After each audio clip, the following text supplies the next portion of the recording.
सनातन आदिकाल से भारत की पहचान रही है।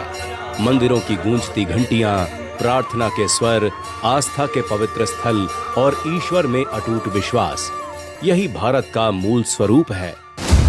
कांग्रेस की सरकारों में तुष्टीकरण के लिए करोड़ों लोगों की आस्था को दरकिनार कर दिया गया, जिसके एक नहीं कई उदाहरण हैं। 1951 में जब सोमनाथ मंदिर का पुनर्निर्माण हुआ तो नेहरू जी ने इस कार्यक्रम में जाने से इनकार कर दिया।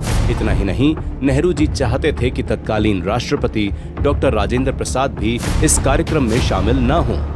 वहां से शुरू हुई सनातन पर प्रहार करने की कांग्रेसी परंपरा आज भी कांग्रेस शासित राज्यों की पहचान है। तेलंगाना में कांग्रेस की सरकार बनने के महज 1 साल के भीतर 100 से अधिक हिंदू मंदिरों पर हमले हुए। कर्नाटक की कांग्रेस सरकार में मंदिरों पर 10% का टैक्स लगा दिया गया।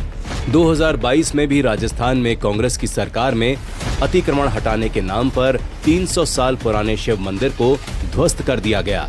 रामनवमी के जुलूस पर हमला हुआ, भगवान को काल्पनिक और शक्तिहीन बता दिया गया और संस्कृति एवं सनातन की बात करना कांग्रेस में पिछड़ेपन की निशानी बन गया। 2014 में जब देश में नरेंद्र मोदी जी की सरकार बनी तो सनातन के पुनर्जागरण का दौर भी शुरू हुआ। मंदिर केवल आस्था के केंद्र नहीं बल्कि राष्ट्र के गौरव का प्रतीक बने। 500 वर्षों के बाद राम मंदिर का निर्माण हुआ और अयोध्या दुनिया की सांस्कृतिक राजधानी बन गई। कभी भीड़ भाड़ और तंग गलियों से जाने वाला काशी विश्वनाथ का रास्ता आज दिव्य नगरी में बदल चुका है। उज्जैन का महाकाल लोक अब विश्व स्तरीय तीर्थ स्थल है। कामाख्या मंदिर कॉरिडोर से लेकर 4 धामों को जोड़ने तक अब आस्था के केंद्र अर्थव्यवस्था की रीढ़ बन रहे हैं।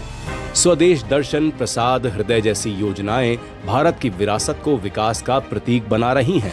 विदेशों से भारत की 340 से अधिक सांस्कृतिक धरोहरें वापस लाई गई हैं और अबू धाबी जैसे देशों में बन रहे विशाल हिंदू मंदिर विश्व भर में सनातन के ध्वजवाहक बन रहे हैं।